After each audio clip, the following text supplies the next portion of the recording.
Health sector के experts और अन्य देशों के अनुभवों को ध्यान में रखते हुए देश आज एक महत्वपूर्ण निर्णय करने जा रहा है। आज रात 12 बजे से पूरे देश में संपूर्ण लॉकडाउन होने जा रहा है। हिंदुस्तान को बचाने के लिए, हिंदुस्तान के हर नागरिक को बचाने के लिए, आपको बचाने के लिए, आपके परिवार को बचाने के लिए आज रात 12 बजे से घरों से बाहर निकलने पर पूरी तरह पाबंदी लगाई जा रही है। देश के हर राज्य को, हर केंद्र शासित प्रदेश को, हर जिले, हर गांव, हर कस्बे, हर गली मोहल्ले को अब लॉकडाउन किया जा रहा है। ये एक तरह से कर्फ्यू ही है।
Every patient and every doctor during Corona has a story to tell you because we are facing lots of issues.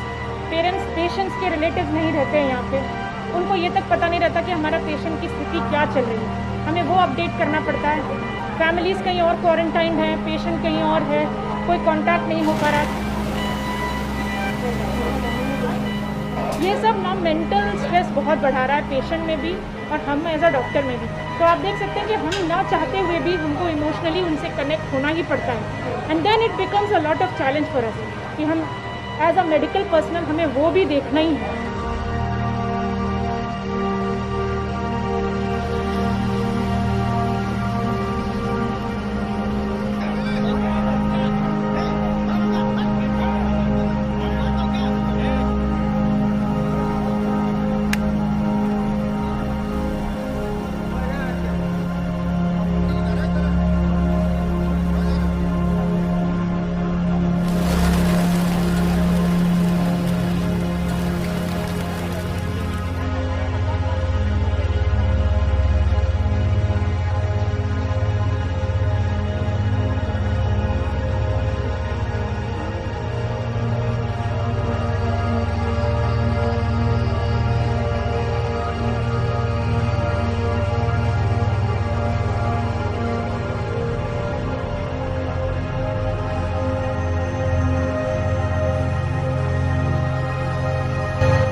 नमस्कार.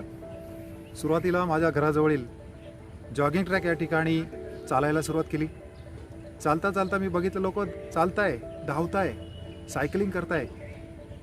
तर हे केवळ कशासाठी? तर फिटनेससाठी. मलाही वाटलं आपण धावावं, म्हणून वयाच्या 41व्या वर्षी मी माझ्या करिअरला सुरुवात केली. सुरुवातीला मी धावताना अनेक समस्यांचा सामना केला. सामना करताना जिद्द सोडायची नाही हे लक्षात आल्यानंतर भारतातील ज्या सर्वोत्तम मॅरेथॉन आहे, दिल्ली, हैदराबाद, गोवा, मुंबई, कलकत्ता या शहरामध्ये जाऊन मॅरेथॉनमध्ये मेडल प्राप्त केला आहे. त्यानंतर India master athletics association Mumbai यांनी माझं सिलेक्शन स्टेट नॅशनलसाठी केलं. त्यामध्ये मी मेडल प्राप्त केले आणि त्यानंतर माझं लगेचच सिलेक्शन इंटरनॅशनलसाठी ऑस्ट्रेलिया या देशामध्ये झालं. ऑस्ट्रेलियामध्ये गेल्यानंतर माझ्या असं लक्षात आलं की त्या लोकांचा फिटनेस बघून मला आपल्या फिटनेसबाबत कमतरता जाणवली आणि असं वाटलं की आपण फिटनेस वाढवला पाहिजे, फिटनेसकडे जास्त लक्ष दिलं पाहिजे. अशाही परिस्थितीमध्ये मी स्वतःला झोकून देऊन आणि त्या ठिकाणी गोल्ड, सिल्वर, ब्रॉन्झ मेडल मी प्राप्त केलं आणि भारत देशाचं नाव मोठं केलं. हा प्रवास माझा असाच पुढे चालू राहिला. त्या दरम्यान मी सिंगापूर, मलेशिया, श्रीलंका या देशामध्ये जाऊन मेडल प्राप्त केलं. गोल्ड, सिल्वर मेडल मी प्राप्त केलं आणि त्यानंतर भारतात आल्यानंतर माझी ही कामगिरी बघून नाशिक पोलीस आयुक्तालयाने मला नाशिकचा मिल्खा सिंग म्हणून संबोधित केले. कोरोनाच्या संकट काळामध्ये स्वतःला फिट ठेवणं ही काळाची गरज आहे. त्यासाठी तुमचं डाएट आणि फिटनेसकडे लक्ष देणं हे खूप महत्त्वाचं आहे. तुम्हाला भविष्यात जर चांगलं तुमचं उज्ज्वल बघायचं असेल तर त्यासाठी तुम्ही तुमचा फिटनेस वाढवणं हे खूप महत्त्वाचं आहे. Fit India, strong India. जय हिंद, जय महाराष्ट्र.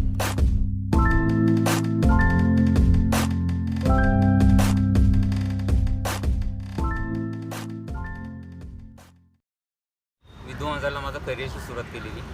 2-3 वर्षे मी ॲज अ ट्रेनर म्हणून काम केल्यानंतर मला असं जाणवलं की आपण एक सर्टिफाईड पर्सन ट्रेनर असाल त्याचा आपल्याला फ्युचरला खूप फायदा होऊ शकतो. त्याच्या हिशोबाने मी एक FTA, K11, पीक परफॉर्मन्स हे 3 सर्टिफाईड पर्सन ट्रेनरचे कोर्स केले. ते कोर्स केल्यानंतर त्याच्याबरोबर मी एक फिजिओ असिस्टंटचा पण कोर्स केला. त्याचा फायदा मला मी एक नाशिकमध्ये हॉस्पिटलमध्ये काम करत असताना तिथे जे ॲक्सिडेंटल केसेस असायच्या त्या लोकांना जेव्हा फिजिओ एक बेसिक कंप्लीट झालं की त्यांना एक एक्सरसाइज म्हणून मला तिथं काम करायला मिळायचं. त्या हॉस्पिटलवर काम करत असताना मला त्या पेशंटबरोबर mentally as well age physically त्यांना आपण कसं फिट करू शकतो ते मला तिथे जाणवलं. फिटनेस हा एक प्रकारचा ट्रायपॉड आहे. त्यात तुमची proper exercise, proper nutrition, proper rest हे तिघांचं कॉम्बिनेशन केलं तुम्ही जो गोल डिसाईड केलेला आहे तो अचीव करण्यासाठी आपल्याला मदत होईल. एक्सरसाइजचे फिजिकल बेनिफिट्स तुम्हाला माहीतच झाले पण एक्सरसाइजचे मेंटल बेनिफिट्स पण खूप छान असतात. त्याच्यामध्ये तुमच्या बॉडीमध्ये टेस्टोस्टेरॉन सिक्रेट होतं, तुमच्या बॉडीमध्ये एंडोर्फिन सिक्रेट होतं, तुमच्या बॉडीमध्ये ऑक्सिटोसिन सिक्रेट होतो, सेरोटॉनिन सिक्रेट होतो. याचा हा तुम्हाला फायदा होतो की तुम्ही दिवसभर तणावमुक्त राहू शकता, लविंग फील करता, ट्रस्टी फील करता आणि कुठल्याही सिच्युएशन तुम्ही चांगल्या प्रकारे हँडल करू शकता. आज माझ्याकडे 16 तर 85 एज ग्रुपपर्यंत वेगवेगळ्या कॅटेगरीचे क्लायंट आहेत. तर एज ग्रुपची रिक्वायरमेंट फिजिकली वेगळी असते. त्यांच्यासाठी ॲस्थेटिक व्ह्यू एक प्लस पॉईंट असतो, म्हणजे एक इम्पॉर्टन्स पॉईंट असतो.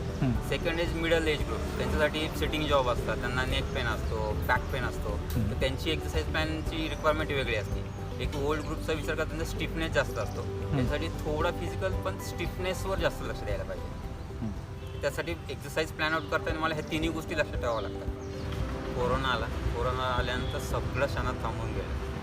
ज्यावेळेस गव्हर्नमेंटनी तुम्हाला ज्या गाईडलाईन्स दिल्या त्याच्यामुळे त्यांनी फिटनेसला पण तेवढंच महत्त्व दिलं. त्या अनुषंगाने आपण फिटनेसकडे जास्त प्रमाणात वळालो. आपण स्वतः फिट, आपली फॅमिली फिट, आपली सोसायटी फिट तर नेशन फिट झालं तर त्याचा आपल्यालाच फायदा आहे. कोरोनासारखा भविष्यात कुठलाही व्हायरस येऊ शकतो. त्या दृष्टीने तुम्ही physically as well as mentally fit असायला हवं. Be fit, stay fit, strong India. जय हिंद.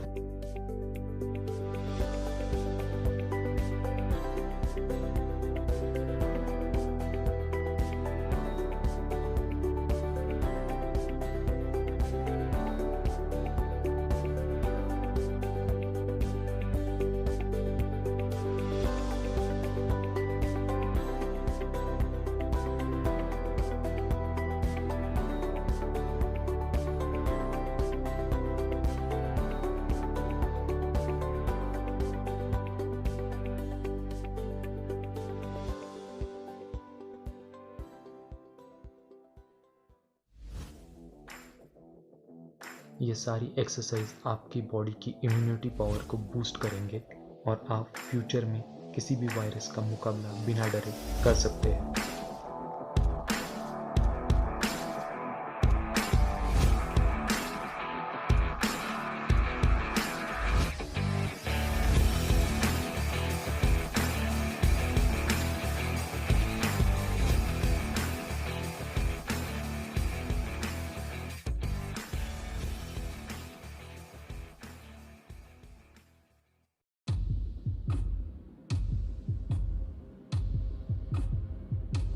शिखर पर चढ़ने का हौसला लेकर चले से, अंधेरी रात में उम्मीद की किरण जैसे, कदम तेरे रुकेंगे फंसेंगे कुछ मोड़ पे, रूह में कश्मकश होंगी काफ़ी उसी मोड़ पे।